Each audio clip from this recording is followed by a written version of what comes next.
Hello everybody, welcome to my channel judiciary prep up. और आज हम करने वाले हैं बहुत इंपॉर्टेंट टॉपिक सीपीसी का अपील का प्रोविजन करने वाले हैं। देखिए, जितने भी स्टूडेंट्स हैं इंग्लिश मीडियम और हिंदी मीडियम के, दोनों ही एक बार इस वीडियो को एंड तक देखना और आप खुद ये महसूस करेंगे कि जिस पैटर्न से हमने इस प्रोविजन को पढ़ा है कभी लाइफ टाइम आप नहीं भूलेंगे। और ये दोनों मीडियम स्टूडेंट के लिए इसलिए इम्पोर्टेंट है क्योंकि अगर आप मेरी पीडीएफ देखेंगे तो मैंने इसको इंग्लिश और हिंदी दोनों लैंग्वेजेस में लिखा हुआ है। ठीक है, पहले मैंने इंग्लिश का प्रोविजन लिखा है, उसके बाद जो उसका हिंदी का प्रोविजन है वो लिखा है, क्योंकि ताकि जो स्टूडेंट्स हैं उनको प्रॉब्लम ना हो। एक बात मैं अभी बता देती हूँ, इस पीडीएफ में जो ये नोट्स हैं उसमें क्या क्या इंक्लूड है। देखिए, पहले मैंने सेक्शन को लिखा है, उस सेक्शन को एलोबरेट किया है, उस सेक्शन से रिलेटेड जितने भी केस लॉज हैं उनको लिखा है इंग्लिश और हिंदी दोनों लैंग्वेजेस में।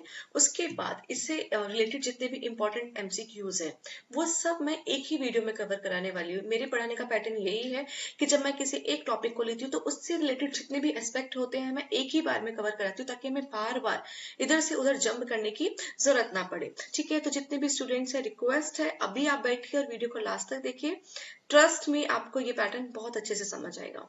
ठीक है, तो देखिए, अगर मैं बात करूं अपील की, तो appeal from original degree CPC में प्रोविजन है जो कि सेक्शन 96 से लेकर 99A तक है।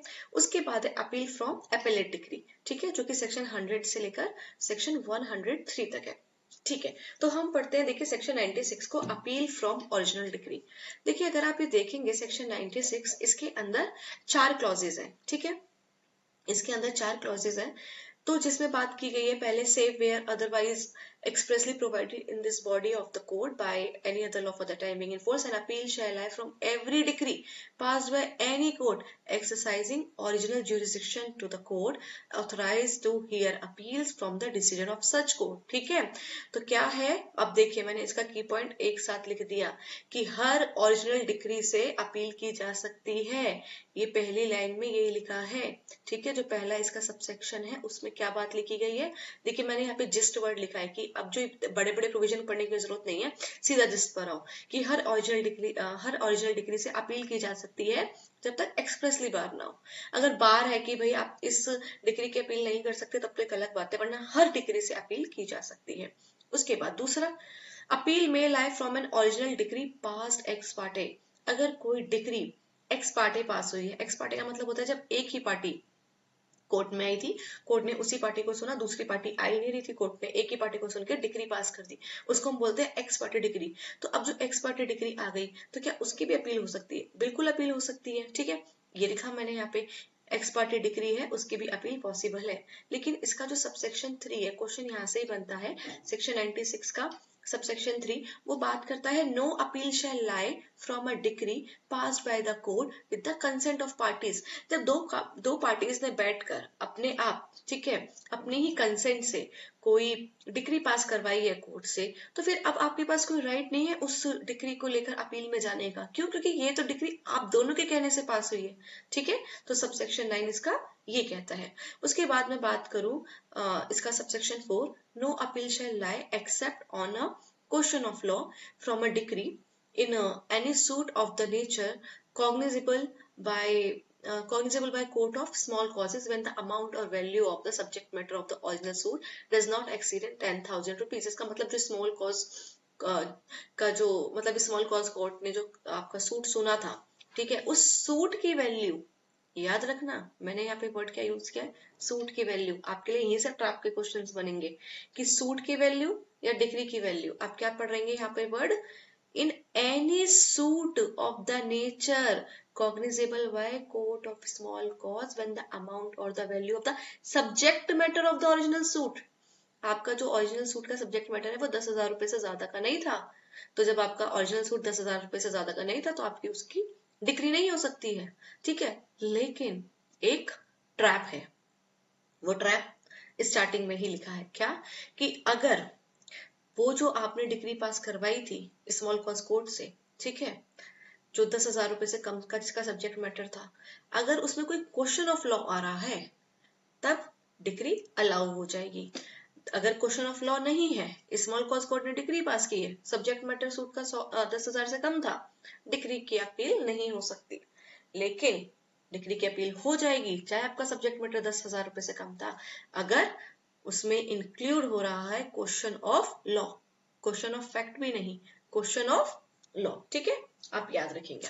उसके बाद अगर हम बात करें सेक्शन, अब देखिए इसका इंपॉर्टेंट पॉइंट पढ़ लेते हैं। अपील का मतलब क्या होता है? अपील का मतलब होता है कॉन्टिन्यूशन ऑफ सूट। अपील का क्या मतलब होता है? Continuation of suit. उसके बाद राइट टू अपील क्या है? राइट टू अपील कोई इनहेरेंट राइट है या स्टैट्यूटरी राइट है? तो क्या है राइट टू अपील, बताइए। तो राइट टू अपील एक स्टैट्यूटरी राइट है। ठीक है, अब देखिए इसका आप ट्रैप पढ़िए, मैंने लिखा है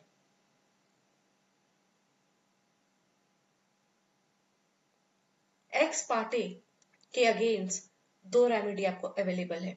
जो आपकी एक्स पार्टी डिग्री पास हुई थी, अब ध्यान से समझना मैं क्या कह रही हूँ। जो आपकी एक्स पार्टी डिग्री पास हुई है उसके अगेंस्ट में दो आपके पास रेमेडी अवेलेबल है। मैं आपको एग्जांपल देती हूँ। मैंने कोई सूट फाइल किया था, ठीक है, किसी पर्सन के अगेंस्ट। अब वो पर्सन नहीं आ रहा था, वो पर्सन नहीं आ रहा था तो कोर्ट ने कहा ठीक है हम प्रोसीडिंग चलाएंगे, और कोर्ट ने वो डिग्री को पास कर दिया, एक्स पार्टी डिग्री आ गई।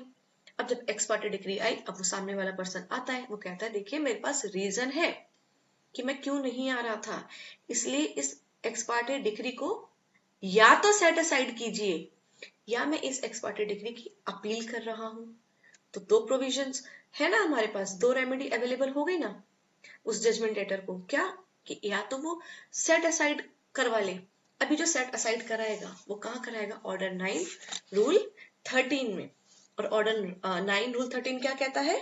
Setting aside degree x party against defendant. ठीक है, तो ये और देखो जो मैं बोल रही हूँ उसको साथ साथ लिखते जाना। इसके अंदर अगर आपको एक्स पार्टी डिग्री जाना है, ठीक है, तो जो आप एप्लीकेशन लगाएंगे, ठीक है, इसको सेट असाइड कराने की आपको 30 दिन के अंदर अंदर एप्लीकेशन लगानी पड़ेगी। ऑर्डर 9 रूल 13 में 30 डेज में आपको एप्लीकेशन लगानी है। ठीक है, और कंसेंट डिक्री को तो कंप्लीटली बार्ड किया है, उसकी तो अपील लग ही नहीं सकती। उसके बाद है इंपॉर्टेंट केस लॉज इस सेक्शन से रिलेटेड। ठीक है, भानु कुमार जैन वर्सेस अर्चना कुमार। देखिए इसमें कहा गया जब एक्स पार्टी डिग्री पास हो रही है तो डिफेंडेंट के पास कितनी रेमेडीज है? अभी हमने पढ़ा, अपील भी कर सकता है, एप्लीकेशन भी लगा सकता है ऑर्डर 9 रूल 13 के अंदर। क्या किस चीज की एप्लीकेशन? कि आप इस आपने जो ये पास किया है जो डिग्री, ठीक है, इसको सेट असाइड कर दीजिए और सूट को रिस्टोर कर दीजिए। ठीक है, तो एप्लीकेशन लगा दी है उसने ऑर्डर 9 रूल 13 में। But once order 9 rule 13 is dismissed, उसने एप्लीकेशन लगाई कि देखिए आप सेट असाइड कर दीजिए इस एक्स पार्टी डिग्री को। एप्लीकेशन लगाई, अब एप्लीकेशन हो गई उसकी क्या? डिसमिस। ऑर्डर जो 9 रूल 13 में उसने जो एप्लीकेशन लगाई थी, अब वो क्या हो गई? डिसमिस। तो अब वो उन ग्राउंड को, ठीक है, चैलेंज नहीं कर सकता अपील में।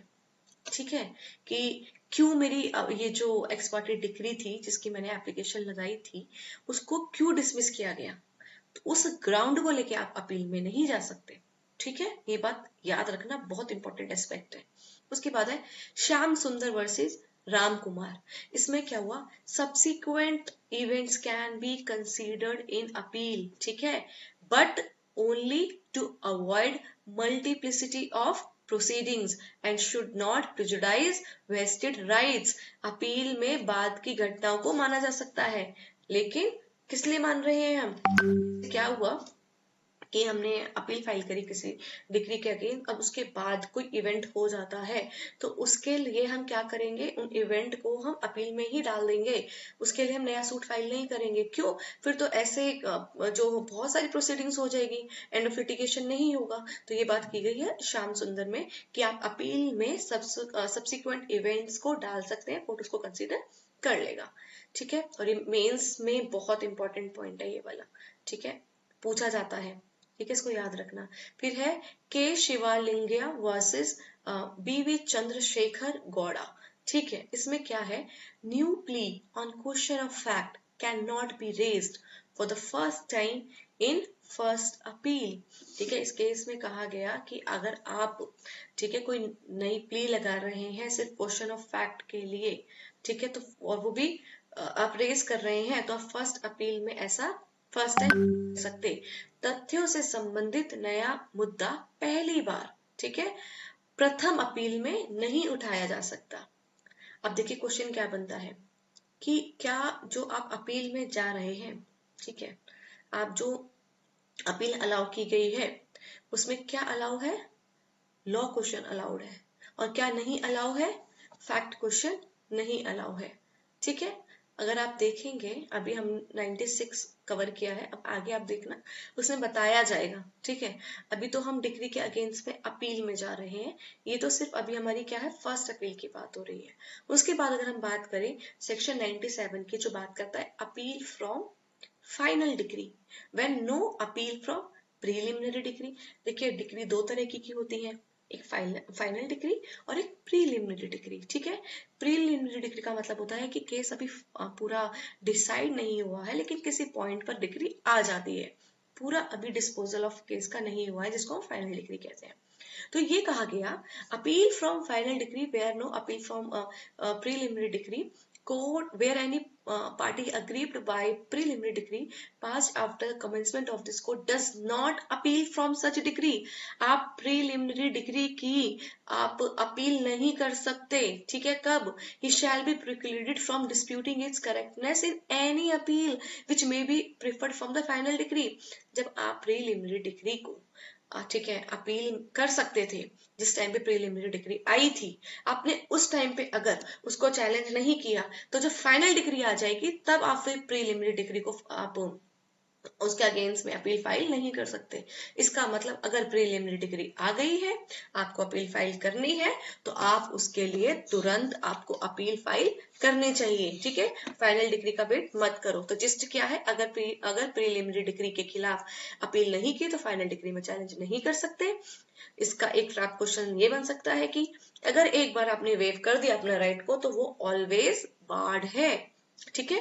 उसके बाद है section 98 decision where appeal heard by 2 or मोर जजेस। अब देखिए ये क्वेश्चन, ये जो सेक्शन है ना, आपको बहुत ट्रिकी लगेगा, और ऑल्दो ये इतना इम्पोर्टेंट नहीं है, इसका हम जिस्ट देखते हैं, ठीक है। क्योंकि ये जो इसका जो इसमें सेक्शन में लिखा है, आपको मैं इसका जिस्ट बताती हूँ कि बेसिकली क्या लिखा है। तो देखिए इसका सबसेक्शन 1 है ना, where an appeal is heard by 2 or मोर जजेस the appeal shall be decided in accordance with the opinion of such जजेस और ऑफ द मेजॉरिटी। अंडरलाइन कर दो वर्ड। अगर अपील में कोई डिग्री गई है, वहां पे बहुत सारे जजेस थे, तो जो मेजॉरिटी का डिसीजन आया वो फॉलो होगा। सबसेक्शन 1 ये कहता है। सबसेक्शन 2 ये कहता है कि अगर मेजोरिटी नहीं आ रही है, where there is no such majority which concurs in a judgment varying or reversing the degree appeal from, such degree shall be confirmed। भाई मेजोरिटी, जब अपील को हमने फाइल किया, अब जज ही नहीं डिसाइड कर पा रहे हैं कि क्या किया जाए, जजमेंट को वेरी किया जाए, रिवर्स किया जाए, इक्वल आ रहे हैं, ठीक है, मेजोरिटी नहीं बन पा रही है, तो जो लोअर कोर्ट का डिसीजन था उसी को मान लिया जाएगा, ठीक है। फिर जो लोअर कोर्ट का डिसीजन था उसी को मान लिया जाएगा। जैसे कि समझ लो किसी 3 जजेस ने कोई अपील सुनी, अब सॉरी मेजॉरिटी नहीं बन पा रही है, 4 लोगों ने अपील सुनी और अब इक्वली डिवाइडेड हो गए 2-2। अब क्या करेंगे इसमें, तो ठीक है, अब जो लोअर कोर्ट का डिसीजन था उसको मान लिया जाएगा। फिर इसका प्रोविजन कहता है provided that where the bench hearing the appeal is composed of 2 जजेस and they differ in opinion on a point of law. अब 2 जजेस थे, अब दोनों का ही अलग अलग ओपिनियन आ रहा है किसी पॉइंट ऑफ लॉ पर, they may state the point of law upon which they differ and the case shall then be heard upon that point only by one or more of the other judges। अब नहीं समझ आ रहा है दोनों जजेस को point of law पर एक, तो सिर्फ उसी पॉइंट ऑफ लॉ पर हम अब क्या करेंगे, आगे भेज देंगे किसी जज के पास, और उस and such point shall be decided according to the opinion of the majority of the जजेस who have heard the case including those who first heard it. फिर उसी के अकॉर्डिंग केस को डिसाइड किया जाएगा जो मेजॉरिटी में हुआ था, ठीक है। Nothing in this section shall be deemed to alter or otherwise affect any provision of the later patent of any high court। देखिए अब मैं इसके जिस्ट की बात करूं तो मेजॉरिटी का ओपिनियन फॉलो होगा, डिग्री अगर जब अपील में जाएगी तो अपीलेट कोर्ट जो होगा हमारा, ठीक है, वो क्या होगा, वो मेजॉरिटी का उसमें ओपिनियन फॉलो होगा। अब देखिए सिचुएशन क्या है, अगर मेजॉरिटी है तो वही फाइनल है, मेजॉरिटी नहीं है तो लोअर कोर्ट की डिग्री को कंफर्म कर दिया जाएगा। और जहां पे दो जज किसी लॉ पॉइंट पर डिसएग्री कर रहे हैं, किसी तीसरे जज को रेफर कर दिया जाएगा। ठीक है, अब हम आते हैं सेक्शन 99 में। देखो, जब मैंने इसका जिस्ट लिखा तो कितना इजीली आपको चीजें समझ आ गई।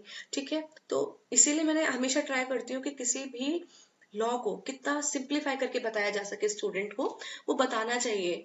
कॉम्प्लिकेट नहीं करना चाहिए किसी भी सेक्शन को, क्योंकि स्टूडेंट्स ऑलरेडी इतना परेशान रहते हैं, तो उनके लिए तो हमें इजी करना है, right.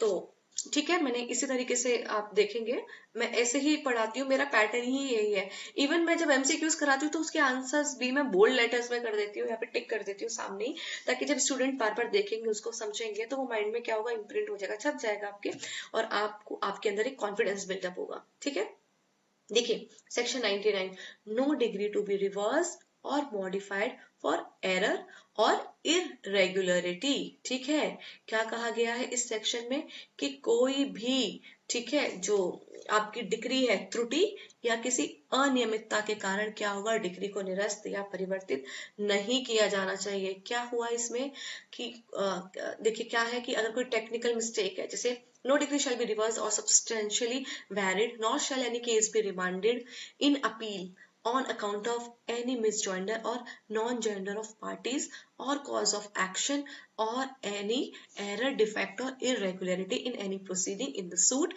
not affecting the merit of the case or jurisdiction of the court। देखिए क्या बात हुई, कोई केस था, उसको डिसाइड किया गया, मेरिट पे डिसाइड किया गया। मेरिट का मतलब होता है कि जो पूरा प्रोसीजर था वो फॉलो किया गया, पार्टीज को सुना गया, फिर उनके बीच में जो भी आर्ग्यूमेंट्स थी वो हुई, फिर ठीक है उनके एविडेंस जो होते हैं वो भी लिए गए उनके, है ना, मतलब पूरा प्रोसेस फॉलो हुआ, लास्ट में आर्ग्यूमेंट्स तक हुआ, जजमेंट आ गई, डिक्री आ गई। ठीक है, अब एक छोटी सी उसमें गलती हो गई, क्या कि मिसजॉइंडर हो गया, मतलब किसी प्लेंटिफ को गलती से ऐड करा दिया। ठीक है, उसको नहीं कराना चाहिए था लेकिन गलती से उसको मिसजॉइंडर करा दिया। या फिर कोई एक प्रॉपर पार्टी थी जिसको हमने बोला उसको हम ऐड नहीं करा पाए, लेकिन नेसेसरी पार्टी ऑलरेडी ऐड थी, मतलब जिस पार्टी की जरूरत थी वो तो थी, लेकिन हम नॉन जेंडर हो गया है किसी प्रॉपर पार्टी का। प्रॉपर पार्टी वो होती है कि जो अगर हो या ना भी हो तो भी काम चल जाएगा, डिसीजन कोर्ट दे सकती है, लेकिन नेसेसरी पार्टी वो पार्टी होती है जो जिसका उस सूट में पार्टी होना इंपॉर्टेंट है, अगर वो नहीं है तो केस डिसाइड नहीं हो सकता। तो अब मिसजॉइंडर हो गया, गलती से किसी का नाम लिखना था किसी और का लिखते, बाकी केस तो पूरा मेरिट पे डिसाइड हुआ है। तो इन छोटी छोटी गलतियों की वजह से ना आप उस पूरी डिग्री को अपील में लेके नहीं जा सकते। ठीक है, और ना ही वो डिग्री को आप रिवर्स कराएंगे, ना ही उस डिग्री को आप मॉडिफाई कराएंगे। ठीक है, कि क्योंकि ये जो इरेगुलरिटी हुई है, जो ये अनियमितता हुई है, ये जो त्रुटि हुई है, ठीक है, ये कोई मेरिट पर थोड़ी ना हुई है, टेक्निकल ग्राउंड्स पर हुई है। ठीक है, फिर लेकिन देखो, हाँ, exception provided that nothing in this section shall apply to non joinder of necessary party. ठीक है, हाँ, अगर आपने मतलब जो नेसेसरी पार्टी थी उसको ने ज्वाइन कराया और डिग्री पास कर दी, तो फिर तो आपकी डिग्री की अपील, वो डिग्री अपील में जा सकती है। अब मैं आपको एक बात बताती हूँ, मैंने ऑर्डर 1 करा रखा है, ठीक है, इससे पहले की वीडियो में, आप उस वीडियो को जाकर जरूर देखना, उसमें मैंने मिस जॉइंडर, नॉन जॉइंडर और नेसेसरी पार्टी है जो उन सब के बारे में बताया हुआ है। ठीक है, ऑर्डर 1 के अंदर, जैसे कि अगर मैं बात करूं मिस जॉइंडर ऑफ पार्टी या non joinder of necessary party वगैरह ये सब, तो ये हमें ऑर्डर 1 का रूल 9 में दिया है। ठीक है, और अगर हमें इसका ऑब्जेक्शन लेना है तो वो ऑर्डर 1 का रूल 13 में दिया गया है। यस, ठीक है, तो ऐसे अगर हम कनेक्ट करके पढ़ते चलेंगे तो हमें ऑलमोस्ट सारी चीजें मेमोराइज हो जाएगी। ठीक है, अब इसका जिस्ट देखते हैं। तो क्या है जिस्ट, कि जो टेक्निकल मिस्टेक से डिग्री रिवर्स नहीं होगी। ठीक है, आप डिग्री की अपील नहीं करा सकते। ठीक है, और अगर और अपेलेट कोर्ट है उसको रिवर्स भी नहीं करेगा। उसके बाद कंडीशन क्या है, अगर जो एरर्स है वो मेरिट या जुरिडिक्शन को अफेक्ट कर रहे हैं तो भी इंटरफेरेंस नहीं कर सकते। एक बात बताइए, ठीक है, एक केस था, ठीक है, उसको सुनना था, ए कोर्ट को सुन लिया बी कोर्ट ने, लेकिन पूरा प्रोसेस फॉलो किया है, तो क्या डिग्री रिवर्स थोड़ी हो जाएगी। ठीक है, क्यों, जुरिडिक्शन ही तो एरर था, टेक्निकली तो मिस्टेक है कोई। ठीक है,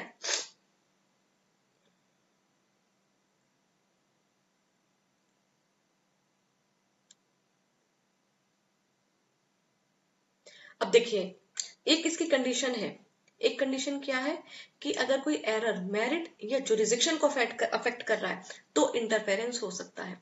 जैसे कि एरर क्या था हमारा कि या तो एविडेंस प्रॉपरली तरीके से नहीं लिए, या फिर किसी के एविडेंस को अलाउ नहीं किया गया, या कोर्ट के पास जुरिडिक्शन ही नहीं था तो भी कोर्ट ने उस मैटर पे सुन लिया। ठीक है। जैसे कोर्ट की पेक्यूनियरी लिमिट थी 10 लाख, कोर्ट ने सूट सुन लिया 20 लाख का, तो जुरिसडिक्शन एरर है। इस केस में फिर डिक्री को जो रिवर्स करना है, मॉडिफाई करना है, जो भी करना है वो हो सकता है, क्योंकि ये जो इरेगुलरिटी है, ये जो एरर है, ये अफेक्ट कर रहा है। ठीक है। उसके बाद देखिए ट्रैप क्या बनता है कि अगर मिस जेंडर हुआ है या नॉन जेंडर हुआ है तो जनरली क्या है, हम इग्नोर कर देते हैं। ठीक है।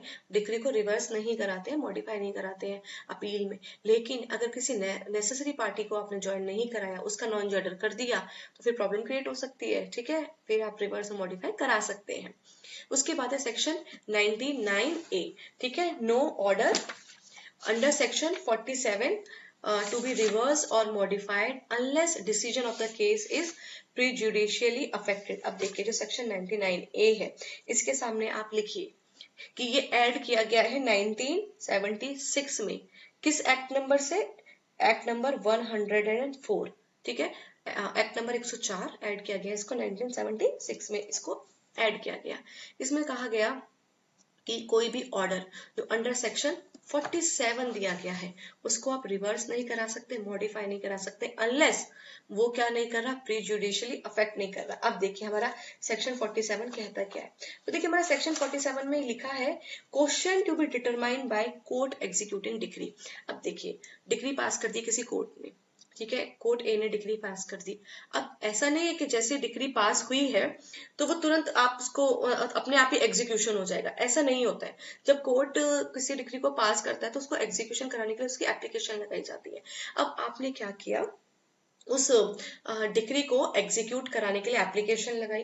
अब ऐसा भी तो हो सकता है ना कि आप जिस डिग्री को एग्जीक्यूट करा रहे हैं उसके अंदर कोई एरर है या कोई भी क्वेश्चन सामने उठ गया, तो सेक्शन 47 क्या करता है, पावर देता है उस एग्जीक्यूटिंग कोर्ट को कि आप कुछ क्वेश्चंस हैं, आप उन क्वेश्चंस को क्या कर सकते हैं, डिटरमाइन कर सकते हैं। ठीक है। आप उन क्वेश्चन को क्या कर सकते हैं, डिटरमाइन कर सकते हैं। जैसे कि मैं आपको बताती हूँ,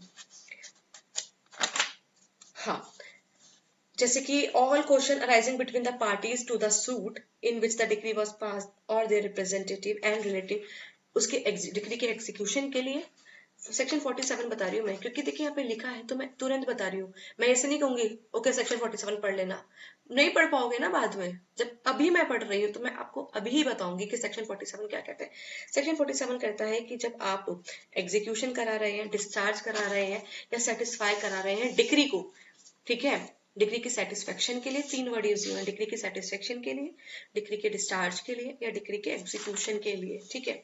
कोई भी क्वेश्चन उठ रहा है उस टाइम पर, ठीक है, तो वो क्वेश्चन कौन डिटरमाइन करेगा, एग्जीक्यूटिंग जो कोर्ट है वो ही डिटरमाइन करेगा। सेपरेट सूट फाइल नहीं करोगे। क्वेश्चन ये बनेगा, ठीक है, कि क्या अगर कोई क्वेश्चन डिटरमाइन करना है एग्जीक्यूटिंग कोर्ट को तो क्या उसके लिए सेपरेट सूट फाइल कर सकते हैं? नहीं, आपको उसी कोर्ट में आपको अपने क्वेश्चन को डिटरमाइन कराना है। ठीक है। उसके बाद है अगर where question arises as to whether any person is or is not the representative of a party, such question shall for the purpose of this section determined by the court। अब आप किसी कोर्ट के पास आप गए कि आप execute करा दो हमारी इस डिग्री को। अब दूसरा जो पर्सन था, जो दूसरी पार्टी थी, वो ये कह रही है, अब उस दूसरी जो पार्टी है, ठीक है, क्वेश्चन उठ रहा है कि क्या ये जो इसका रिप्रेजेंटेटिव है या नहीं। अब उसका रिप्रेजेंटेटिव है या नहीं, इस चीज को डिटरमाइन करने के लिए क्या आप सेपरेट सूट फाइल कर देंगे? नहीं। तो जो कोर्ट एग्जीक्यूट कर रहा है वो कहेगा, मैं ही बता देता हूँ कि ये जो पर्सन है जिसके खिलाफ आप ये क्योंकि देखिए क्या होता है, डिग्री पास हुई, जैसे अब डिग्री पास हुई थी जजमेंट डेटर के अगेंस्ट में। अब जजमेंट डेटर तो मर गया, अब हमें सेटिस्फाई कराना है उसके रिप्रेजेंटेटिव के अगेंस्ट में, क्योंकि देखो डिग्री को सेटिस्फाई करा सकते हैं हम जजमेंट डेटर की प्रॉपर्टी से। ठीक है। अब जैसे 4 लाख रुपए की डिग्री थी, जजमेंट डेटर की डेथ हो गई है, अब जजमेंट डेटर की अपनी प्रॉपर्टी भी थी कुछ उसकी, तो अब हम तो उसके प्रॉपर्टी के अगेंस्ट ही कराएंगे ना। तो अब लीगल रिप्रेजेंटेटिव क्या कहते हैं कि ये तो हम तो इसके रिप्रेजेंटेटिव है ही नहीं, ठीक है, हम तो इनके रिप्रेजेंटेटिव है ही नहीं, आप हमारे अगेंस्ट में तो ये कर ही नहीं सकते हैं डिग्री को सेटिस्फाई। तो अब ये क्वेश्चन डिटरमाइन करने के लिए आप सेपरेट सूट फाइल नहीं कर सकते। जो कोर्ट एग्जीक्यूट करा रहा था डिग्री को, वो ही डिसाइड कर देगा कि भाई ये आप रिप्रेजेंटेटिव है भी या नहीं है। ठीक है। तो क्वेश्चन ये है यहाँ पे कि कोई भी ऑर्डर जो सेक्शन 47 में पास किया गया है, तो एग्जीक्यूटिंग कोर्ट ने कोई ऑर्डर पास कर दिया कि ठीक है आप तो लीगल रिप्रेजेंटेटिव हैं जजमेंट लेटर के, अभी ऑर्डर जो पास हुआ है, अब आप इसको रिवर्स और मॉडिफाई नहीं करा सकते हैं। ठीक है। आप इसको क्या नहीं करा सकते, डिक्री अपील में ले जाके इसको रिवर्स और मॉडिफाई नहीं करा सकते जब तक कि, ठीक है, ये प्रीजुडिशली किसी को अफेक्ट ना कर रहा हो, ठीक है, प्रीजुडिशली किसी को अफेक्ट ना कर रहा हो, without prejudice to the generality of the provision of the section 99, no order under section 47 shall be reversed or substantially varied, nor shall any case be remanded in appeal on account of any error, defect or irregularity in any proceeding related to such order, unless such error, defect or irregularity has prejudicially affected the decision of case. अगर executing court ने कोई order दे भी दिया है, ठीक है, और जो एरर और डिफेक्ट बाई चांस हो गया है, कोई टेक्निकल मिस्टेक हो गई है, ठीक है, तो 2 और 2+4 लाइक ही होता है बस, और 2 और 3 का उसने 4 ही लिखा लेकिन 2+3 कर दिया, तो कोई ऐसा छोटा मोटा एरर हो गया है, तो उसके चक्कर में आप ये थोड़े ना है कि उसको मॉडिफाई कराएंगे, रिवर्स कराएंगे, नहीं करा सकते जब तक कि अफेक्ट ना कर रहे हो। तो देखिए एग्जीक्यूशन मैटर्स में भी सेम प्रिंसिपल अप्लाई हो रहा है। देखिए हमने क्या पढ़ा, डिक्री पास हुई, अपील में लेके जा रहे हैं, तो क्या प्रोविजन है, डिक्री पास हुई, एग्जीक्यूशन में लेके जा रहे हैं, क्या प्रोविजन है, तो एग्जीक्यूशन मैटर में भी सेम प्रिंसिपल अप्लाई हो रहा है कि भाई रिवर्स और जो एग्जीक्यूटिंग कोर्ट ने ऑर्डर पास किया था, क्योंकि देखिए यहाँ पर क्यों क्लियर करने की जरूरत हुई, एग्जीक्यूटिंग कोर्ट कोई भी ऑर्डर पास करता था ना, क्योंकि वो डिक्री तो थी नहीं, क्योंकि डिक्री कहाँ पास होती है, डिक्री पास होती है सूट में, ये तो सूट है नहीं, ये तो एप्लीकेशन है। आप एग्जीक्यूटिंग कोर्ट को आप एप्लीकेशन लगा रहे हैं कि हमारी डिक्री आ गई है, आप इसको एग्जीक्यूट कराओ। तो क्या करते थे ना लोग, ऑर्डर होता था और क्या कहते हैं, इसको डिक्री तो हम मानते नहीं थे, तो ऑर्डर होता था तो ऑर्डर को सेट असाइड कराने के लिए पहुंच जाते थे, तो भाई क्लियर कर दिया, देखिए बेशक ये ऑर्डर है लेकिन आप इस ऑर्डर को रिवर्स और मॉडिफाई नहीं करा सकते अगर अफेक्ट नहीं कर रहा है तो, ठीक है, क्योंकि ये जो एरर है आपको प्री जुडिशली अफेक्ट नहीं कर रहा है, करेगा तो फिर तो जब कोई चीज अफेक्ट कर रही है फिर तो हो सकता है, ठीक है। सेक्शन 100, अभी बात करते हैं सेकंड अपील की। अभी तक हमने जितना पढ़ा वो फर्स्ट अपील का प्रोविजन था, सेक्शन 96 से लेके सेक्शन 99 तक, जिसमें हमने पढ़ा कि अपील कब हो सकती है, अपील कब नहीं हो सकती है। अभी तक हमने सिर्फ इतना ही पढ़ा, ठीक है। अब हम पढ़ रहे हैं सेक्शन 100 सेकंड अपील के बारे में। देखिए जब हमने ना फर्स्ट अपील के बारे में पढ़ा तो हमने कुछ पढ़ा ऐसा question of law, question of fact, नहीं, फर्स्ट अपील किसी भी ग्राउंड में हो सकती है, क्वेश्चन ऑफ लॉ और question of fact, first appeal की बात कर रही हूँ। अब सेकंड अपील पढ़ेंगे तब देखना वहां पे लिखा होगा कि सेकंड अपील में सिर्फ सब्सटेंशियल क्वेश्चन ऑफ लॉ होना चाहिए, ठीक है। सेकंड अपील तो save as otherwise expressly provided in the body of this code or by any other law for the time being in force, an appeal shall lie to the high court. याद रखना CPC में second appeal हमेशा high court में होती है। Criminal matters की बात नहीं कर रही हूँ मैं, सिविल मैटर, अगर आपका कोई सिविल मैटर है, ठीक है, और अगर आपको कोई दूसरी अपील फाइल करनी है तो आप हाई कोर्ट ही जाएंगे। क्रिमिनल केसेस में ऐसा नहीं होता है, ठीक है, क्रिमिनल केसेस में ऐसा नहीं होता है। उसके बाद देखिए decree passed in appeal by any court subordinate to the high court if the high court is satisfied that case involve substantial question of law। Underline कर लो इसको, यही इंपॉर्टेंट है। सेक्शन 100 का सबसेक्शन 1 बात करता है सब्सटेंशियल क्वेश्चन ऑफ लॉ है अगर आपकी डिक्री में, ठीक है, क्योंकि देखिए ऑलरेडी आपका सूट, आपका क्या कहते हैं, डिक्री पास हुई थी तो आप फर्स्ट अपील में चले गए थे, आपको अब भी नहीं समझ आ रहा, आप सेकंड अपील में जा रहे हैं, तो फिर सब्सटेंशियल क्वेश्चन ऑफ लॉ होना चाहिए। दूसरा, इसका जो प्रोविजन बात करता है second subsection, any appeal may lie under this section from A appellate decree passed x Partey. देखिए हमने एक पहला क्या पढ़ा था सेक्शन 96 में कि अगर एक्स पार्टे डिक्री पास हुई है तो भी अपील हो सकती है। अब यहाँ पे क्या लिखा है, एपेलेट डिक्री भी जो पास हुई है वो भी एक्स पार्टे हो गई, पहले में भी नहीं आए, जब दूसरे में आप अपील करने गए तो अब जब आपने डिक्री की अगेंस्ट में अपील लगाई है तो वो जो अपीलेट डिक्री थी आपकी वो भी एक्स पार्टे पास हो गई क्योंकि आप नहीं पहुंचे।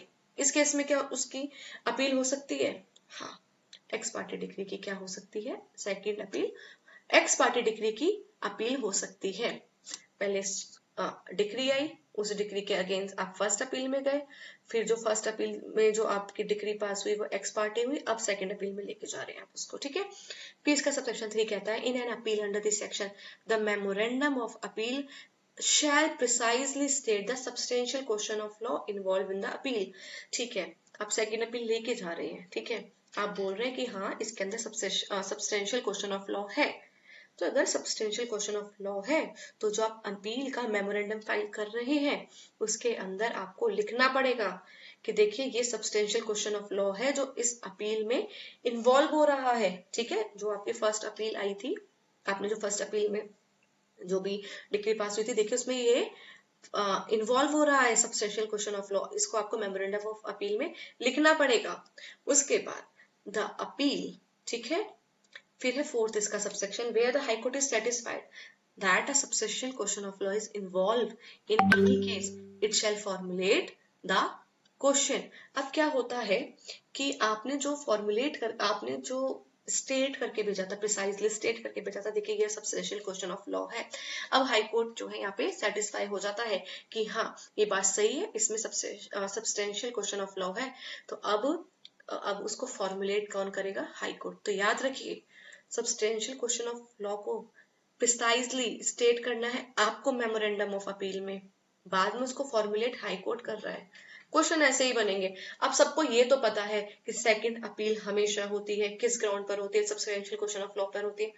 ये क्लैरिटी किसी को नहीं है कि उसको स्टेट कौन करके भेज रहा है और उसको फॉर्मुलेट कौन कर रहा है। अगर आप इतनी ही बारीकी के साथ चीजों को पढ़ेंगे, ट्रस्ट मी आपको हर एक एस्पेक्ट क्लियर हो जाएगा, क्योंकि इससे बाहर तो कुछ नहीं आने वाला। ठीक है, अगर वो क्वेश्चन को कितना मोल्ड कर सकते हैं, कितना भी डाइवर्ट करके बनाए, कितना भी मैनिपुलेट करके बनाए, प्रोविजन से बाहर तो नहीं पूछेंगे। ठीक है, तो क्यों ना हम छोटी छोटी चीजों को पढ़ ले। देखिए लेक्चर बेशक से लंबा होगा, लेकिन एक ही लेक्चर में आपका पूरा अपील का कॉन्सेप्ट क्लियर हो जाएगा। मैं नहीं चाहती कि आप बहुत, आजकल वो वीडियोस होती है कि 5 मिनट में पूरी वीडियो कंप्लीट हो नहीं सकती है। उन स्टूडेंट के लिए जरूर हो सकती है जो उसको रिवीजन पर्पज से देख रहे हैं, लेकिन जो फर्स्ट टाइम अपील का प्रोविजन पढ़ रहे हैं उनके लिए तो इट इज नॉट पॉसिबल। जैसे मैं आपको समझा रही हूँ ना, ट्रस्ट मी, अब इसके बाद आप वो वीडियोस देख सकते हैं, आप कनेक्ट कर पाएंगे, लेकिन आप डायरेक्ट मत देखिए ऐसे वीडियोस को। उससे क्या होता है, कॉन्फिडेंस लेवल ना उससे बहुत कम हो जाता है। ठीक है, इसीलिए मैं इस पैटर्न से भी आपको करा रही हूँ, और बार बार मैं रिपीट इसलिए करती हूँ ताकि आपको भी याद हो जाए। ओके, अब है इसका subsection 5। The appeal shall be heard on the question so formulated by the high court as I above mentioned, okay, and the respondent shall at the hearing of the appeal be allowed to argue that case does not involve such question। देखिए court को करना है अपना काम बहुत हल्का, light. तो देखिए यहाँ पे कोर्ट ने कितना अपना क्लेवर माइंड कह सकते हैं दिखाया कि ठीक है, आपको लग रहा है ना कि substantial question of law involve हो रहा है, ठीक है, आपको लग रहा है, हम रिस्पोंडेंट को भी सुनेंगे कि वो, हम उसकी बात सुनेंगे कि ये इन्वॉल्व कैसे नहीं कर रहा है सब्सटेंशियल क्वेश्चन ऑफ लॉ। देखिए कितना मतलब इंपॉर्टेंट ये प्रोविजन इसमें ऐड कर दिया गया कि रिस्पोंडेंट को अलाउ किया जाएगा कि आओ आर्ग्यू करो कि नहीं ऐसा कुछ इन्वॉल्व नहीं कर रहा है सब्सटेंशियल क्वेश्चन ऑफ लॉ। ठीक है, और उसको सुना जाएगा उस क्वेश्चन पे बेसिकली। फिर उसका है proviso that nothing in this subsection shall be deemed to take away और abridge the power of the court to hear for reason to be correct, for reason to be recorded the appeal on any other substantial question of law not formulated by it if it is satisfied that case involve such question. अब high court को लगा कि substantial question of law जो ये बता रहा है ये नहीं है, इस क्वेश्चन में, इस केस में ये सब्सटेंशियल क्वेश्चन ऑफ लॉ है। तो सिर्फ इसी मतलब इसका मतलब ये नहीं है कि कोर्ट ऐसा नहीं कर सकता। ठीक है, कोर्ट ऐसा कर सकता है, आप कोर्ट से इस पावर को आप नहीं छीन सकते। ठीक है, कोर्ट के पास ये पावर है। तो अब इसका हम जिस्ट पढ़े तो केवल सब्सटेंशियल क्वेश्चन ऑफ लॉ पर सेकंड अपील होती है। प्रोसेस क्या है कि हाई कोर्ट को आपको सेटिस्फाई करना पड़ेगा कि सब्सटेंशियल क्वेश्चन ऑफ लॉ को वो इन्वॉल्व कर रहा है। क्वेश्चन फॉर्मुलेट करेगा फिर हाई कोर्ट। ठीक है, उस पर रिस्पोंडेंट को सुना जाएगा, हियरिंग होगी। फिर उसके बाद ट्रैप क्वेश्चन ये है कि फैक्ट्स पर सेकेंड अपील नहीं होती, सिर्फ लॉ पर होती है, और एक्स पार्टे जो अपीलेट डिग्री होती है उसके भी खिलाफ आप सेकेंड अपील में जा सकते हैं। ठीक है, तो आपका सेक्शन 100 भी कंप्लीट हो जाता है। उसके बाद हम करते हैं सेक्शन 100A। ठीक है, तो देखिए जो ये सेक्शन 100A है जो बात करता है no further appeal in certain cases. ठीक है, तो ये जो सेक्शन है ये कब ऐड हुआ, तो 100A ऐड किया गया। देखिए बेसिकली जो ये 100A है ये सब्स्टिट्यूट किया गया है इसको 2002 में, ठीक है। क्या किया है, 2002 में इसको सब्स्टिट्यूट किया गया है।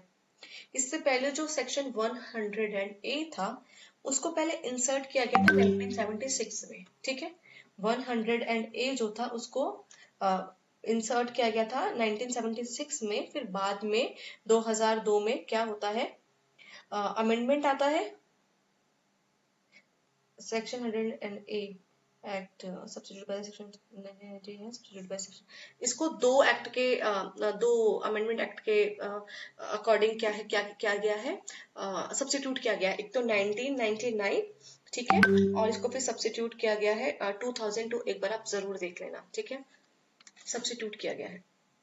उसके बाद हम पढ़ते हैं no further appeal in certain cases. देखिए, no further appeal in certain cases notwithstanding anything contain in any letter patent for any high court or in any other instrument having the force of law or in any other law for the timing in force where any appeal from an original or appellate decree or order is heard and decided by a single judge of a high court, no further appeal shall lie from judgment and decree of single judge। इसमें क्या कहा, जो high court के single जज हैं, ठीक है, अगर आपने आपका केस उन्होंने सुना है, हाई कोर्ट के सिंगल जज ने अगर आपका केस सुना है अपील में, समझ रहे हो, अपील में जब आप जाते हैं, आपका केस सुना गया है हाई कोर्ट के सिंगल जज से, तो आप उसकी फर्दर अपील नहीं कर सकते, ठीक है।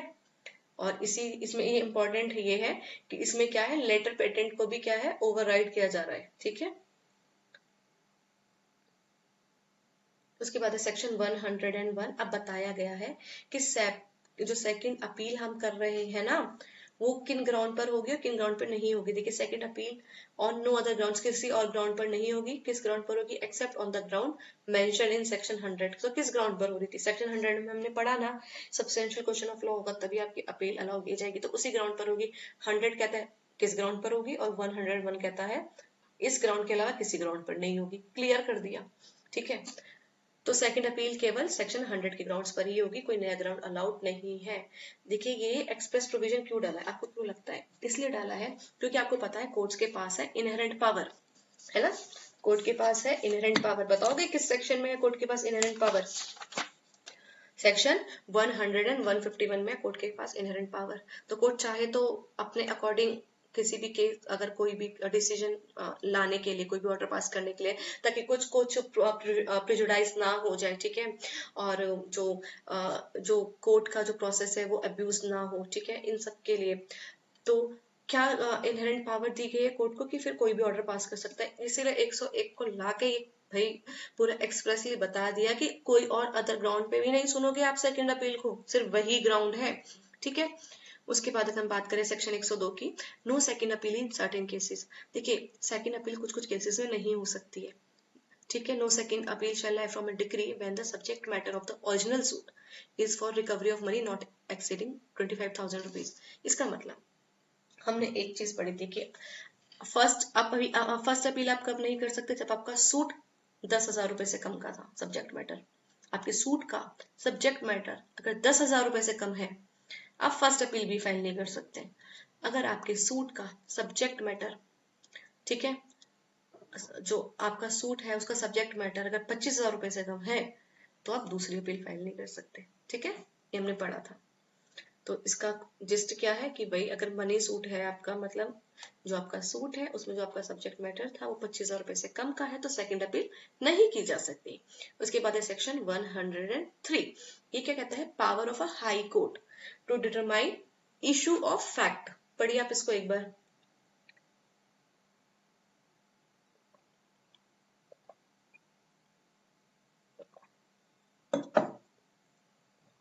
Section 103. Power of a High Court to determine issues of fact. In any second appeal, the High Court may, if the evidence on the record is sufficient, determine any issue necessary for the disposal of appeal. अब देखिए, यहाँ पर high court को power दे दी गई कि क्या power दे दी गई कि अगर आपके पास कोई सेकंड अपील आई है और कोर्ट को ये लग रहा है, हाई कोर्ट को ये लग रहा है कि जो एविडेंस जो इस केस में दिए गए थे वो इतने सफिशिएंट हैं कि ये जो इशू आ रहा है ना कोर्ट के सामने, इसको डिसाइड करना बहुत जरूरी है, जब भी क्या होगा, ये अपील डिसाइड हो पाएगी। देखिए, कभी कभी क्या होता है कि कोई ऐसा क्वेश्चन, ऐसा कोई पॉइंट रह जाता है, ठीक है, जो डिसाइड नहीं होता। लेकिन जब अपील में आया वो केस हाई कोर्ट के पास, तो कोर्ट को लगा जब तक मैं इसको इस पॉइंट पे डिसाइड नहीं करूंगा तब तक मैं अपील डिसाइड नहीं कर पाऊंगा। तो फिर कोर्ट को ये राइट दिया कि जो आप सब्सटेंशियल क्वेश्चन ऑफ लॉ जो आ रहा है वो तो आप डिसाइड करिए ही करिए, साथ के साथ जो एक इशू भी सामने आ रहा है जिसको डिसाइड करना जरूरी है ताकि अपील डिस्पोज किया जा सके, और कोर्ट के पास एविडेंस भी है। ठीक है, जो रिकॉर्ड पर जो एविडेंस है वो सफिशिएंट है, डिसाइड कर सकते हैं, तो फिर कोर्ट डिसाइड कर देगा वो। Which has not been determined by the lower appellate court, जो फर्स्ट अपील वाला कोर्ट था उन्होंने ये क्या किया, इस इशू को डिटरमाइन नहीं कर पाए। ठीक है, या जो फर्स्ट इंसिडेंट वाला कोर्ट था उन्होंने नहीं किया। विच समझ गए, जो इशू था which has not been determined by the lower appellate court और both by the court of first instance and the lower appellate court. देखिए, सूट फाइल होता है, डिक्री आती है। ठीक है, तो जो सूट फाइल जिस कोर्ट में किया गया, जो फर्स्ट इंसिडेंट का कोर्ट था उसने भी उस इशू को डिसाइड नहीं किया। डिक्री अपील में जाती है फर्स्ट अपीलेट कोर्ट के पास, उस कोर्ट ने भी उस इशू को डिसाइड नहीं किया।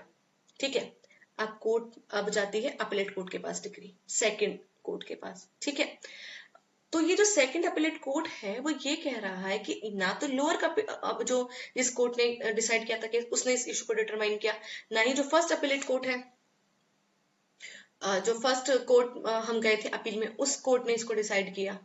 तो अब मैं इस इशू को डिसाइड कर रहा हूं क्योंकि मुझे अपनी अपील को डिस्पोज ऑफ करना है। ठीक है, उसके बाद which has been wrongly determined by such court और courts by reason of decision on such question of law as to referred in section 100। या फिर ऐसा हो सकता है कि उस इशू को रॉन्गली डिटरमाइन कर दिया लोअर अपीलेट कोर्ट ने या फिर जो कोर्ट ऑफ फर्स्ट इंस्टेंस का था, which has been wrongly determined by such courts। ठीक है, हाँ, या फिर court by reason of a decision on such question of law as is referred in section 100।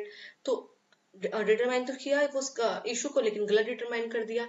लेकिन जो हाई कोर्ट है वो ये कह रहा है कि देखो जो मेरे पास एविडेंस अब मैं देख रहा हूँ, जो रिकॉर्ड पर एविडेंस उपलब्ध है, क्योंकि जब हाई कोर्ट के पास फाइल जाएगी तो कोर्ट तो देखेगा ना कि भाई क्या क्या है अभी हमारे पास अवेलेबल एविडेंस जो उनके पास रिकॉर्ड पर है। तो उन्होंने देखा कि ये तो इशू उन्होंने गलत डिटरमाइन कर दिया, तो वो भी ठीक से कर सकते हैं, ये भी पावर है हाई कोर्ट के पास।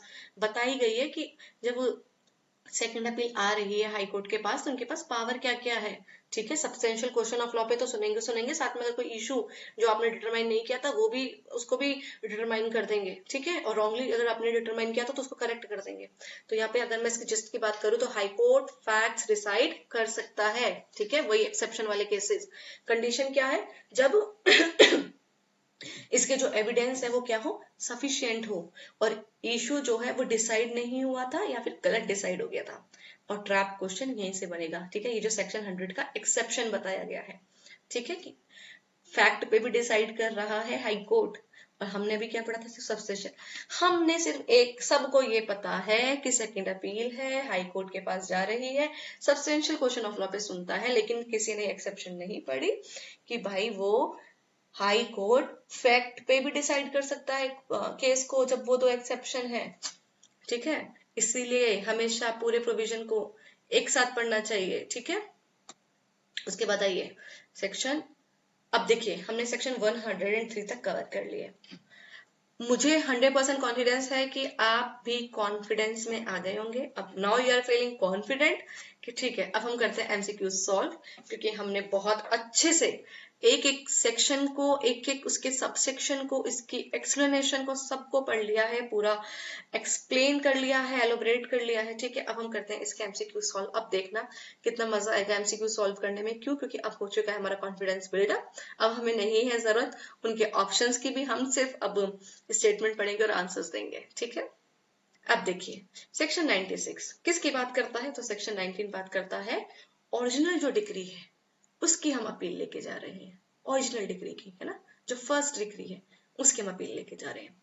Section 96 appeal under section 96 lies from, कहां से आप जो ये अपील है सेक्शन 96 की, ठीक है, ये किसके अंतर्गत है, फाइनल डिग्री, प्रीलिमिनरी डिग्री या एवरी डिग्री, दोनों की बात कर रहा है सेक्शन 96। ठीक है, जो ओरिजिनल जुरिस्डिक्शन के कोर्ट ने पास की है कोई भी डिग्री, चाहे वो प्रीलिमिनरी डिग्री है, चाहे वो फाइनल डिग्री है, और चाहे वो एक्स पार्टी डिग्री है, इन सब की क्या हो सकती है, अपील हो सकती है, जो कि ओरिजिनल जुरिडिक्शन वाले कोर्ट ने जो सुनाई थी। ठीक है। उसके बाद अगर appeal against x party degree कर सकते हो, जो एक्स पार्टी की जो डिग्री आई है, क्या उसके अगेंस्ट अपील फाइल कर सकते हो? बिल्कुल कर सकते हैं। ठीक है। अभी हमने कहाँ पढ़ा, सेक्शन 96 में पढ़ा। ठीक है। और सेक्शन 96 में तो पढ़ा। अब मुझे ये बताइए, ये आपकी जिम्मेदारी है कि मैं ये देखती हूँ आपको याद कितना है, क्योंकि याद रखना बहुत जरूरी है। आता है ना क्वेश्चन की एक्स पार्टी डिग्री का प्रोविजन कहाँ है जिसमें आप अपील फाइल कर सकते हैं। तो कहाँ है वो एक्स पार्टी डिग्री का, सेक्शन 96 का सबसेक्शन 2। ठीक है, कि एक्स पार्टी डिग्री की अपील अलाउ है, सेक्शन 96 सबसेक्शन 2। मेरे साथ रिपीट करो ये सेंटेंस, सेक्शन 96 का सबसेक्शन 2 में एक्स पार्टी डिग्री की अपील की जा सकती है।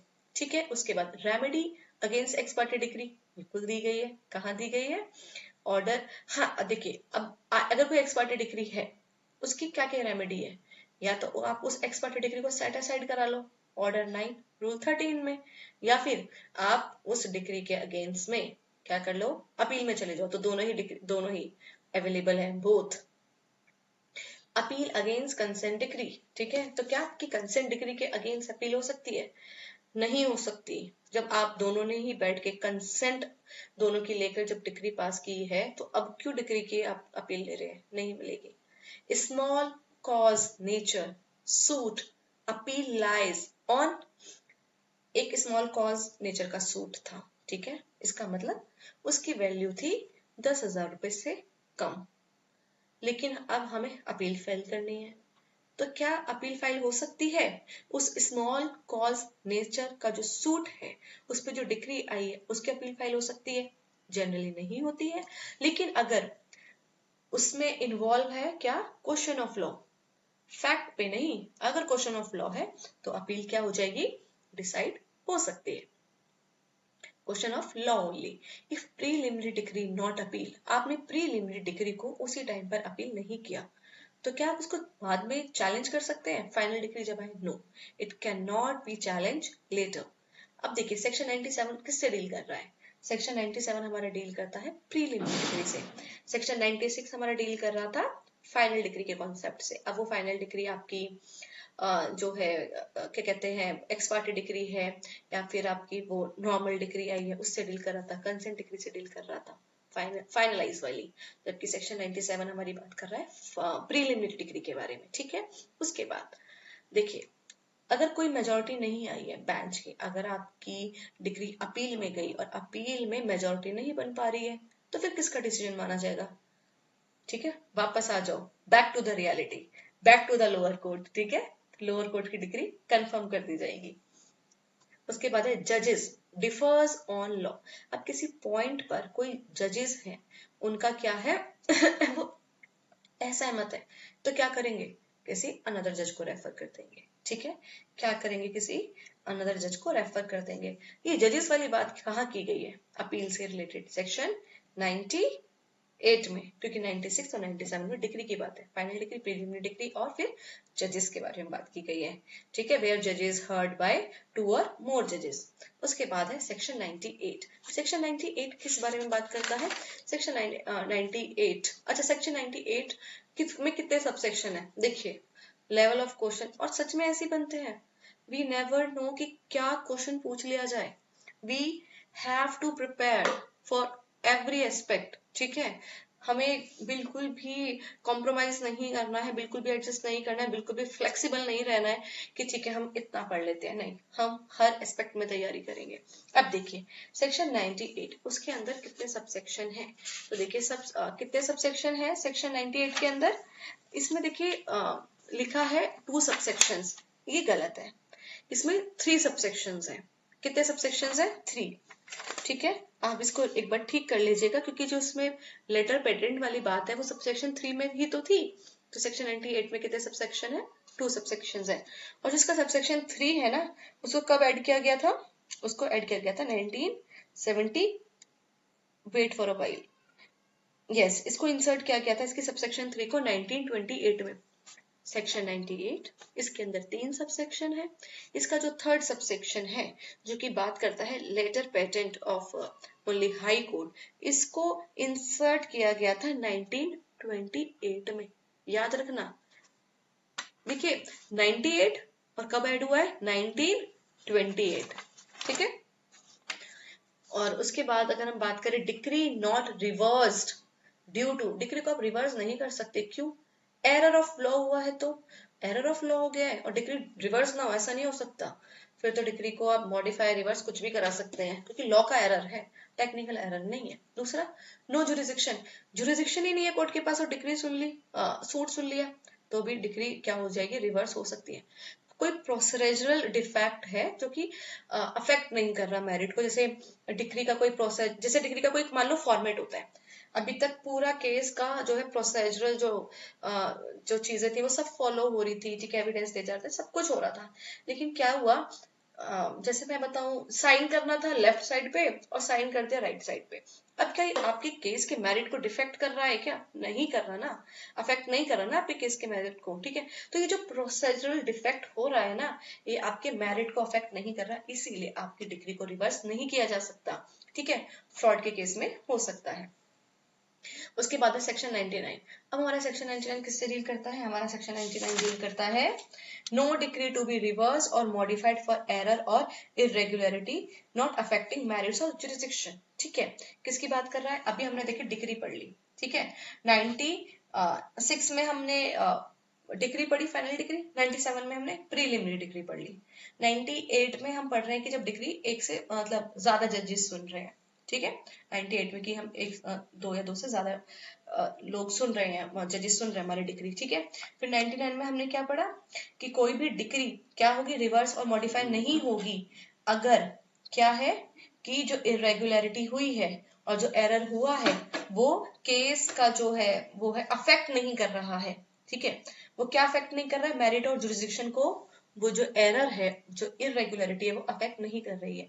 ये हमारी सेक्शन 99। तो इसका मतलब अगर हम इसको शॉर्ट में बताएं, इग्नोर टेक्निकलिटीज।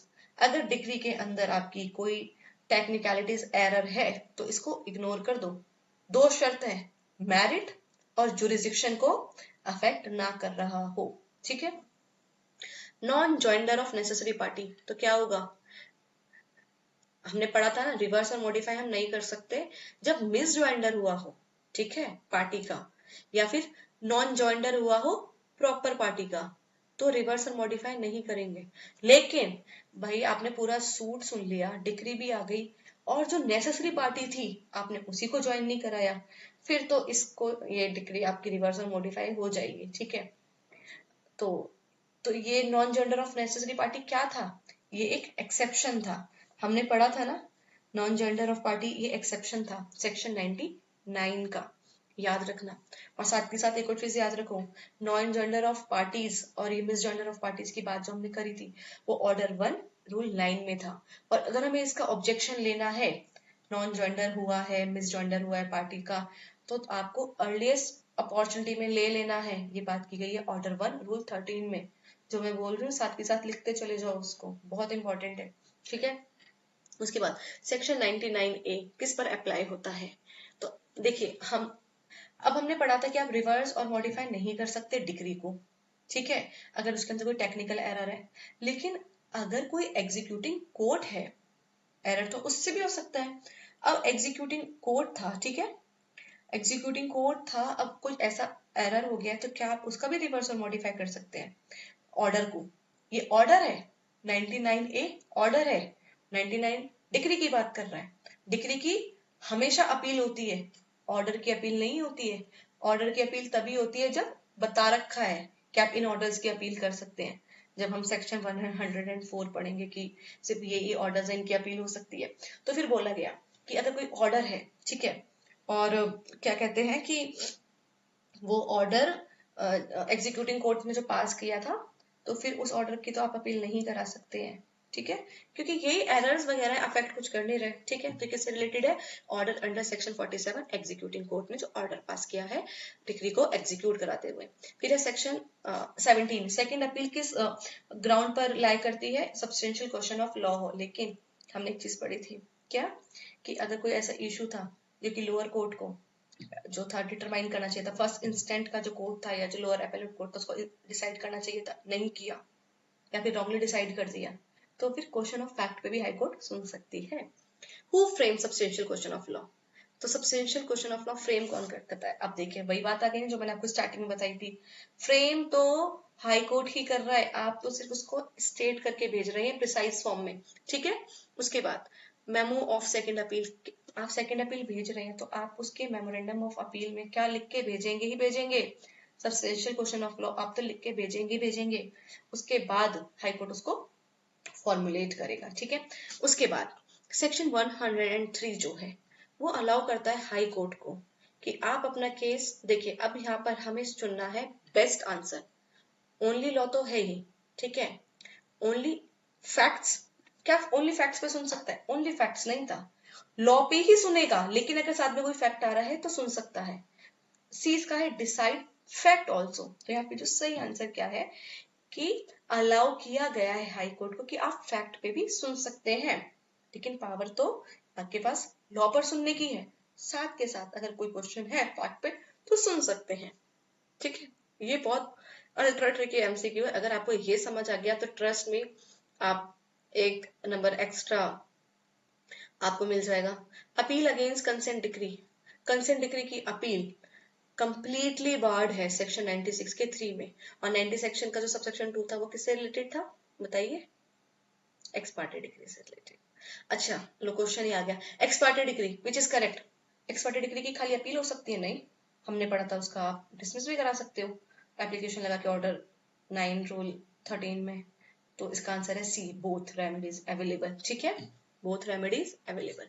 उसके बाद if preliminary degree is partly accepted, if preliminary degree is partly appealed, अब देखिए आपने क्या किया, जो आपकी प्रीलिमिनरी डिग्री थी आपने उसकी अपील तो लगाई लेकिन पार्टली लगाई, तो अब ओनली अपील्ड पार्ट ओपन, ठीक है, तो अब क्या किया जाएगा, तो आप पूरी ही डिग्री को बाद में नहीं कर सकते फाइनल डिग्री, क्योंकि देखो जनरल प्रोविजन तो यही था, प्रीलिमिनरी डिग्री है तो आपको तभी उसको चैलेंज करना है, लेकिन आपने उस टाइम पे पार्टली अपील किया था, तो फिर अब जब आप बाद में उसको चैलेंज करेंगे तो खाली जो ओनली जो अपील पार्ट था वही ओपन होगा आपका, ठीक है।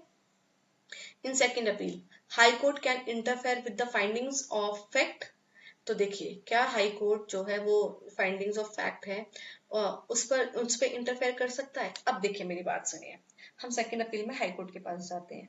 अब हमने क्या पढ़ा था सेक्शन 103 में कि हम सब्सटेंशियल क्वेश्चन ऑफ लॉ पर ही आपको हाई कोर्ट सुन रहा है, लेकिन इसके अंदर एक बात ऐड कर दी गई थी कि क्वेश्चन ऑफ फैक्ट पे भी सुन लेगा अगर क्या है रॉन्गली डिसाइड कर दिया था या फिर सुना ही नहीं था उस इश्यू को, तो यहाँ पे क्या बेस्ट आंसर होगा, ऑलवेज, कि हमेशा इंटरफेयर करेगा जो फाइंडिंग ऑफ कोर्ट है कि हाँ लोअर कोर्ट आपने तो इस मुद्दे पे सुना ही नहीं, हमेशा करेगा नहीं, जो सिर्फ सेक्शन 103 की कंडीशन है, या तो किसी इशू को डिसाइड नहीं किया है या किसी इशू को रॉन्गली डिसाइड कर दिया, सिर्फ ये दो कंडीशन है तभी ही इंटरफेयर कर सकता है फाइंडिंग ऑफ जो फैक्ट्स। वरना एक बात बताओ, लोअर कोर्ट तो अपना कोई भी डिसीजन सुनाएगी डिक्री आएगी और हाई कोर्ट तो इंटरफेरेंस करते ही रहेंगे उनकी फाइंडिंग में, फिर तो ऐसे तो उनकी फिर कोई पावर ही नहीं रह गई, इसलिए सिर्फ दो चीज पर बोला कि आप इंटरफेरेंस कर सकते हैं, या तो इशू को डिटरमाइन नहीं किया या किया तो रॉन्गली किया। उसके बाद है सब्सटेंशियल क्वेश्चन ऑफ लॉ, क्या इंक्लूड करता है, pure fact, trivial law, question affecting right significantly, कुछ क्वेश्चंस ऐसे होते हैं जो आपकी प्रेजेंस ऑफ माइंड पर डिपेंड करते हैं। अब ये क्वेश्चन है तो क्या ये आपके सेक्शन में लिखा था, नहीं लिखा था, लेकिन 100% सबको इसका आंसर सी पता होगा, क्यों, क्योंकि कुछ क्वेश्चंस को देख के समझ आ जाता है, ठीक है, कि ये किस बारे में बात कर रहे हैं।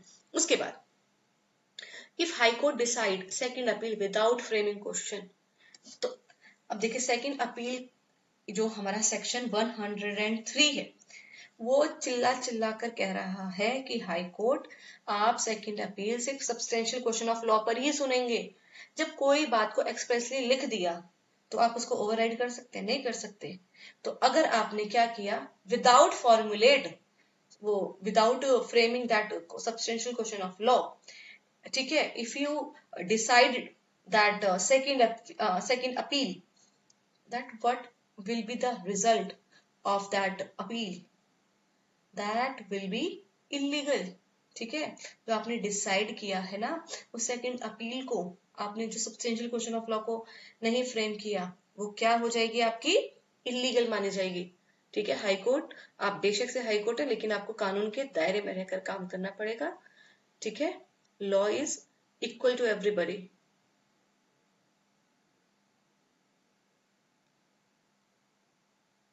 फिर मिस जॉइंडर, हाँ वेरी ट्रू। लॉ, देखिए बात क्या है ना कि हम किसी को भी ना एब्सोल्यूट पावर नहीं दे सकते, क्योंकि अगर एब्सोल्यूट पावर है विदाउट एनी रीजनेबल रिस्ट्रिक्शन तो फिर उसका मिसयूज होता है, इसीलिए फिर ये रेस्ट्रिक्शंस लगाई जाती हैं। Okay, miss joinder of parties, miss joinder of parties हो गया है, तो क्या हो गया, मिस जॉइंडर ऑफ पार्टी हो गया, नाम ही तो गलत से चढ़ा दिया, चलो भाई हटा दो, क्या दिक्कत हो गई, इग्नोर करो उसको। हाँ, जब तक मैरिट्स को अफेक्ट ना कर रही हो। ठीक है, देखिए जैसे ही कुछ वर्ड्स आ जाए, unless this, unless what, always go for that word जहां पे अनलेस लिखा है। ठीक है, जब बात लिखी दी है अनलेस अफेक्ट्स मैरिट, तो फिर तो हमें समझ आ गया। उसके बाद है non gender of necessary party. Important, देखो साफ लिखा है नेसेसरी पार्टी है, जरूरी पार्टी है, उसी को आपने सूट में ज्वाइन ही नहीं कराया, डिग्री लिया है, कैसे आ गई डिग्री जब वो बंदा ही नहीं है जो इम्पोर्टेंट था। उस केस में क्या हो जाएगा, ये बहुत फैटल टू केस है, उस केस में रिवर्स भी हो सकती है, मॉडिफाई भी हो सकती है, पावर है। सेक्शन 99 अप्लाइज व्हेन, कब होता है सेक्शन 99? अच्छा आप मुझे बताओ सेक्शन 99 की बात क्या करता है, हमने अभी पढ़ा। सेक्शन 96 में क्या बात हो रही है, फाइनल डिग्री की। सेक्शन 97 में बात हो रही है प्रीलिमिनरी डिग्री की। सेक्शन 98 में बात हो रही है जब एक से ज्यादा जज सुन रहे हैं डिग्री को। और सेक्शन 9 बात कर रहा है कि अगर उस डिग्री में कोई गलती हो गई है, इरेगुलरिटी हो गई है, तो क्या होगा। तो सेक्शन 99 किसकी बात कर रहा है, कोई error does not affect merit. ठीक है, सेक्शन 9 कब अप्लाई होगा, अच्छा सेक्शन 9 को हम कब अप्लाई करेंगे, तो जब जो एरर हुआ है, इरेगुलरिटी आई है डिग्री के अंदर, तो तभी अफेक्ट, तभी क्या करेगा, जब हम उसको मॉडिफाई और रिवर्स कर देंगे जब वो एरर किसी मैरिट को अफेक्ट कर रहा है। ठीक है, या फिर वो error does not affect merit. ठीक है, तो सेक्शन 99 कब अप्लाई हो रहा है कि जो एरर है आप वो क्या कहते हैं, रिवर्स और मॉडिफाई नहीं करा सकते उस एरर की वजह से, क्योंकि वो एरर ना तो आपकी मैरिट को अफेक्ट कर रहा है ना ही आपकी जुरिस्डिक्शन को अफेक्ट कर रहा है। ठीक है, दो वर्ड्स है यहाँ पे, मैरिट और जुरिस्डिक्शन, ये याद रखना।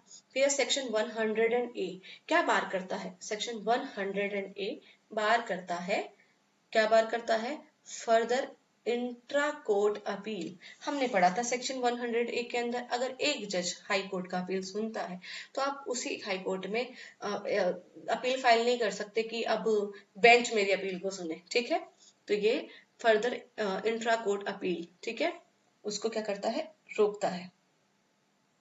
उसके बाद अपील इज कॉन्टिन्यूशन। ठीक है, अपील एक कॉन्टिन्यूशन है, अपील निरंतरता है। इसका मतलब क्या है कि हम, देखिए अपील में हम किसकी बात कर रहे हैं, हम डिग्री की बात कर रहे हैं, और डिग्री आई किससे है, उस सूट से आई है। तो इसका मतलब तो यही हो गया ना, जो उस सूट से रिलेटेड चीज है हम उसकी ही बात कर रहे हैं अपील में। तो जो जो उस सूट के अंदर राइट्स की बात आप कर रहे थे उसको दोबारा से री एग्जामिन किया जा रहा है अपील के अंदर।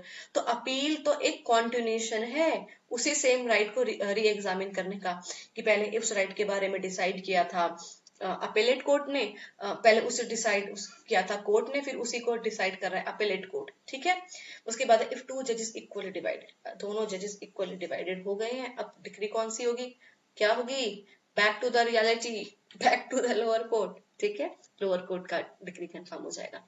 If decree, if differences is on fact, अब जो डिफरेंसेस आ रहे थे, ठीक है, जो हाई कोर्ट के जजेस थे, मेजोरिटी नहीं बन पा रही थी, डिफरेंसेस फैक्ट पर थे, लॉ पर नहीं थे, अब क्या होगा, तो क्या होगा, लोअर कोर्ट की डिग्री स्टैंड करेगी। अब आपने एक वर्ड समझा, यहाँ पे क्या लिख रहा है, differences is on fact not law.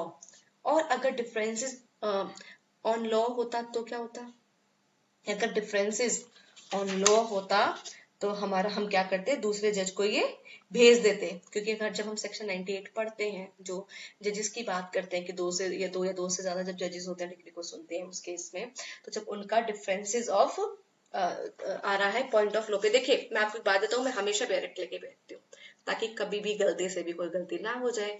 आप भी इसको क्रॉस चेक करते रहा कीजिए, लेके बैठिए बेयरेक्ट को, ठीक है। तो जो आप यहाँ पे सेक्शन 98A है आप देखेंगे, ठीक है, तो इसका जो सबसेक्शन 2 का प्रोविजन है उसमें ये बात की गई है। तो वो ये कह रहा है कि अगर डिफरेंस आ रहा है opinion on a point of law, तब हम रेफर कर देंगे किसी और जज को। फैक्ट पे आ रहा है तो फैक्ट पे तो वैसे ऑलरेडी पूरा ट्रायल चल के आया ही है ना लोअर कोर्ट में, तो back to the reality, back to the judgment, ठीक है, लोअर कोर्ट की। उसके बाद है section 103 allows high court to decide facts. वैसे तो सेक्शन 103 के अंदर सब्सटेंशियल क्वेश्चन ऑफ लॉ पर ही आपको सुन रहे हैं हाई कोर्ट, लेकिन फैक्ट्स पे भी कब, दो सिचुएशन, कब, जब अच्छा, कब सुन सकते हैं, जब एविडेंस सफिशिएंट हो, ठीक है, जब क्या है, एविडेंस इज सफिशिएंट हो, जो रिकॉर्ड पर उनके पास केस आया है, एविडेंस है, फिर सेक्शन 100-103 में कोर्ट क्या करेंगे, उन फैक्ट्स को जिनको डिटरमाइन नहीं किया था लोअर कोर्ट ने, ठीक है, या फर्स्ट जो अपील वाले कोर्ट ने, तो उसको सुन सकते हैं। सेकंड अपील इन मनी, ठीक है, सूट ₹25,000, तो 25,000 रुपए का सूट था, सेकंड अपील लेकर आ गए, नहीं अलाउड है, इतने छोटे छोटे काम में नहीं सुनेंगे बार बार, वो भी हाई कोर्ट का टाइम बर्बाद कर रहे हो। उसके बाद सेक्शन 101 क्या रिस्ट्रिक्ट करता है, ग्राउंड ऑफ सेकंड अपील। देखिए सेक्शन 100 कहता है सेकंड अपील इस ग्राउंड पर मिलेगी, सेक्शन 101 कहता है जो पर ग्राउंड लिखा है ना उसी ग्राउंड पे मिलेगी और किसी ग्राउंड पे नहीं मिलेगी। क्यों लिखा है सेक्शन 101, तुम्हें रीजन पता है, ठीक है, इनहेरेंट पावर का यूज करके कोर्ट खुद ना कोई ग्राउंड बना दे। फिर है सेक्शन फिर है can high court here new substantial question not frame, बिल्कुल सुन सकती है, हमने अभी पढ़ा।